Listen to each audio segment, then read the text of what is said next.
Tila magpapakatatag ang isang ina kung siya mismo ay may iniindang iba't ibang karamdaman.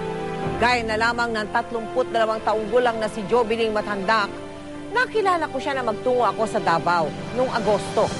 Pagdating ko kung saan dinadaos ang Kalusugan Caravan, dahan-dahan siyang lumapit sa akin at pakubling inabot ang isang sulat. Nahabag ako nang mabasa ko ang kanyang liham. Panoorin niyo po. Sa inilunsad na Kalusugan Caravan noon sa Davao, nakilala namin si Jobeling Matandak. Sinikap niyang ipaabot sa amin ang kanyang suliranin sa pamagitan ng isang liham.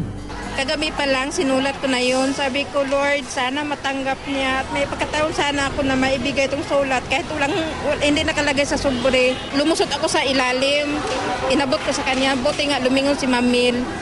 Sa barong-barong na ito, naninirahan si Jobeling kasama ang 2 anak niyang kagagaling lang sa sakit na pneumonia. Marami kasi akong nakapa na maliliit, lalo na pag nahumiga ako. Tapos ngayon, mas malala, hindi na ako makatulog ng maayos. Tapos namamaga na rin yung mga gums ko. Tapos yung ngipin ko, nagsiugaan din. Dating labandera si Jobeling.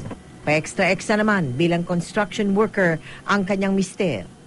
At sa muling pagbisita ng GMA Kapuso Foundation sa Davao, agad natin siyang ipinakonsulta sa mga espesyalista.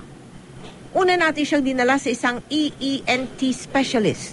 Ang problem with the patient, meron siyang infection on the right ear brought about by ang tinatawag natin chronic otitis media. Sunod naman ay sa isang dentista para sa kanyang lumalalang sakit sa ngipin. Yung mga ngipin niya is mobile na lahat. Tapos medyo kulang ng calcium yung ngipin niya. At sa isang OB gynecologist. So, when I examined her, I did a breast examination, I was able to palpate multiple masses. In these cases, a follow-up mammogram or ultrasound of the breast should be done. Sa wakas, unti-unti na rin nabigyan ng linaw ang kanyang idinadaing na karamdaman. Pero batid ni Jobeling na kailangan niyang mas magpakatatag para sa pamilyang lubos na umaasa sa kanya. Nawagan po ako sa inyo na sana matulungan niyo ako sa aking problema. Kasi gusto ko pa pong mabuhay ng mahaba, tagal, alang-alang sa mga anak ko. Para lang po sa kanila, hindi na para sa akin. Sa kasalukuyan po ay kailangan sumailalim sa iba't ibang pagsusuri si Jobeling tulad ng ultrasound. Kami po ay nagpapasalamat kila Dr. Christian Trinidad, Dr. Rowena Go at Dr. Eileen Herona na sumuri sa kanya sa Davao. Seryoso po at mahabang gamutan ang kakailanganin ni Jobeling. Kaya siya po ay kumakatok sa inyong puso.